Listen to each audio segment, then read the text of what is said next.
اعوذ باللہ من الشیطان الرجیم بسم اللہ الرحمن الرحیم بسم اللہ الرحمن الرحیم طٰہ، یہ پھر حروف مقطعات ہیں۔ ما انزلنا علیک القرآن لتشقی، ہم نے یہ قرآن آپ پر اس لیے نازل نہیں کیا کہ آپ مشقت میں پڑھیں، لیکن یہاں یہ کہ تشقیٰ جو ہے وہ نامرادی کے لیے بھی آتا ہے۔ یہ عربی زبان میں یہ جو بعض حروف ہیں را با با رب، لیکن یہ کہ را با وا یا جس سے ربا بنتا ہے، ان میں بہت قرب ہے۔ اس طرح شین قاف یا اور شین قاف قاف شق، مشقت تشقیٰ، یہ بھی معنی ہے اس کے، لیکن یہ کہ زیادہ میرے نزدیک راجح معنی یہ ہے، اے نبی ہم نے یہ قرآن اس لیے نہیں نکالا کہ آپ ناکام ہوں، یہ اصل میں حضور کے لیے بڑی خوشخبری ہے، کامیابی آپ کے قدم چومے گی۔ یہ قرآن قول فصل بن کر نازل ہوا ہے، آپ ناکام نہیں ہوں گے، آپ جو ہے پوری طریقے سے اپنے اس مشن کے اندر کامیاب ہوں گے۔ عام طور پہ ترجمہ یہ کیا گیا ہے کہ آپ مشقت میں نہ پڑیں، محنت میں نہ پڑیں، آپ کا کام پہنچا دینا ہے، باقی اب لوگ نہیں مان رہے ہیں تو اس کی وجہ سے آپ اپنے آپ کو اس صدمے سے ہلاک نہ کر دیجئے کہ لعلک باخع نفسک علی آثارہم ان لم یؤمنوا بہذا الحدیث اسفا الا یکونوا مؤمنین الا تذکرۃ لمن یخشی، یہ تو صرف یاد دہانی ہے ان لوگوں کے لیے جن میں کچھ خوف خدا ہے۔ تنزیلا ممن خلق الارض والسماوات العلی، اس کی تنزیل ہے اس ہستی کی طرف سے جس نے بنایا ہے، پیدا کیا ہے زمین کو بھی اور بلند آسمانوں کو۔ الرحمن، وہ رحمان ہے، علی العرش استویٰ، کہ جو عرش پر متمکن ہے۔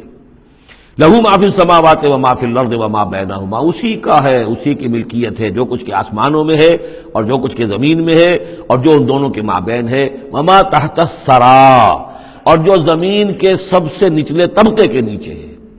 یہ سرا جو ہے گیلی زمین، اور گیلی زمین کے نیچے جو کیا ہے زمین کے اندر، وہ بھی سب اللہ کا ہے۔ وَإِن تَجْهَرْ بِالْقَوْلِ، اور اگر تم بلند آواز سے کوئی بات کرو دعا کرتے ہوئے اللہ تعالیٰ کے ساتھ یا کچھ اور مناجات کرتے ہو، فَإِنَّهُ يَعْلَمُ السِّرَّ وَأَخْفَى،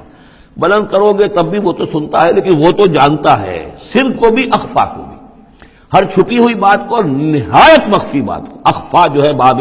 یوں سمجھیے کہ افعل التفصیل، سب سے چھپی ہوئی چیز اس کو جانتا ہے۔ اللہ لا الہ الا ہو، وہ اللہ ہے جس کے علاوہ کوئی معبود نہیں۔ لہ الاسماء الحسنی، تمام اچھے نام اسی کے ہیں۔ اب یہاں سے شروع ہو گیا حضرت موسیٰ علیہ السلام کا قصہ۔ وَهَلْ أَتَاكَ حَدِيثُ موسیٰ، اور کیا تم تک پہنچ چکی ہے موسیٰ کی خبر، موسیٰ کے حالات۔ اذ رأى نارا، جب وہ مدین سے واپس آ رہے تھے اپنی اہلیہ کے ساتھ تو انہوں نے دیکھا کہ کچھ آگ ہے۔ اذ رأى نارا، رات، اندھیری رات تھی، سردی کا موسم تھا، تو یہ کہ شاید راستہ بھی اس وقت کچھ گم سا ہو گیا تھا۔ دیکھا آگ ہے۔ رأى نارا فقال لأهله، انہوں نے کہا اپنے گھر والوں سے، امکثوا، آپ ذرا ٹھہریے یہاں پر انتظار کریں، انی آنست نارا، مجھے آگ نظر آئی ہے، لعلی آتیکم منہا بقبس،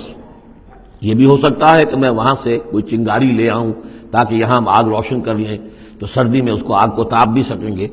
او اجد علی النار ہدی، یا جو آگ کی جگہ پر میں پہنچوں تو وہاں سے مجھے رہنمائی بھی مل جائے کہ صحیح راستہ کون سا ہے، ہم کسی غلط راستے پر تو نہیں بھٹک رہے ہیں۔ فلما اتاہا، جب پہنچے اس آگ کے قریب، نودی یا موسیٰ، تو آواز آئی، ندا کی گئی، اے موسیٰ انی انا ربک، یہ جسے تم آگ سمجھ کر آئے ہو، اس آگ کے پردے میں تو خود میں ہوں، میں تیرا رب ہوں، انی انا ربک، میں تیرا پروردگار ہوں، فخلع نعلیک، اپنی جوتیاں اتار دو، انک بالوادی المقدس طویٰ، اس لیے کہ اس وقت تم ایک بڑے پاک وادی میں، مقدس میں، طویٰ میں ہو، وانا اخترتک،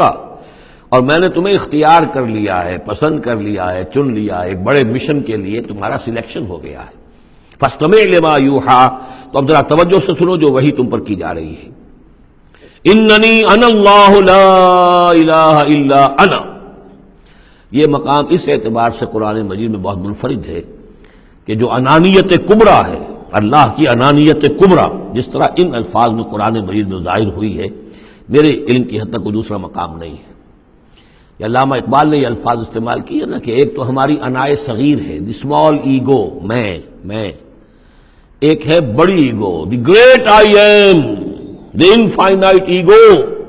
وہ اللہ کی جو انا ہے، انائے کبیر، اس انائے کبیر کا جس طرح سے ظہور ہوا ہے قرآن مجید میں اس مقام پر اور کس جگہ نہیں۔ اننی انا اللہ لا الہ الا انا، یقیناً میں ہی ہوں، میں ہوں اللہ اور میرے سوا کوئی معبود نہیں، فاعبدنی، بس میری ہی بندگی کرو،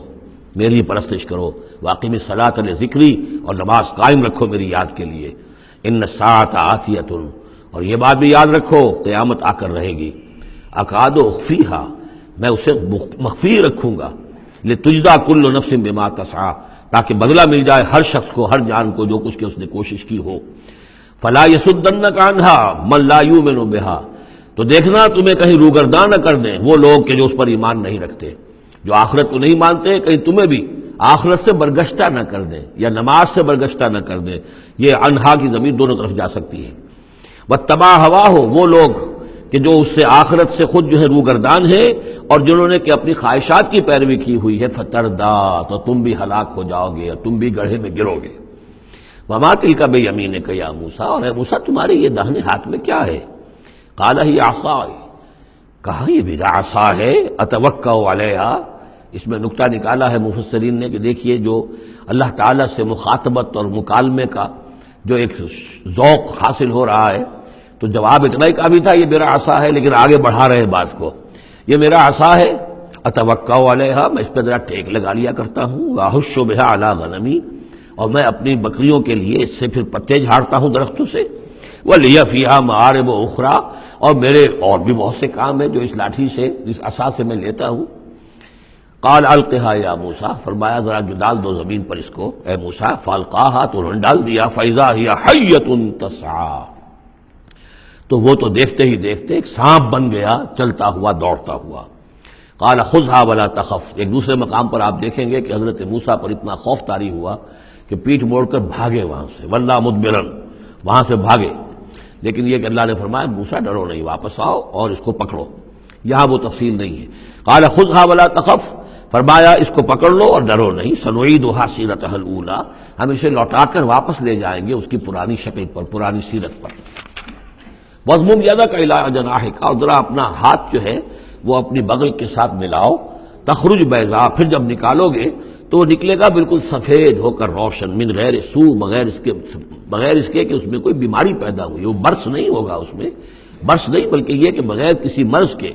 وہ چمکتا ہوا ہوگا سفید۔ آیتن اخری، یہ دوسری نشانی ہے۔ تو یہ دو نشانیاں ہم نے تمہیں دی ہیں، لنریک من آیاتنا الکبریٰ، تاکہ ہم دکھائیں تمہیں اپنی بڑی نشانیاں، ان میں سے کچھ نشانیاں، یہ دو نشانیاں ہم نے دی ہیں۔ اذهب الى فرعون انه طغى، اب جاؤ فرعون کی طرف، وہ بہت سرکش ہو گیا ہے، اس کی سرکشی جو ہے وہ اب حد سے تجاوز کر رہی ہے، تو جاؤ اور اسے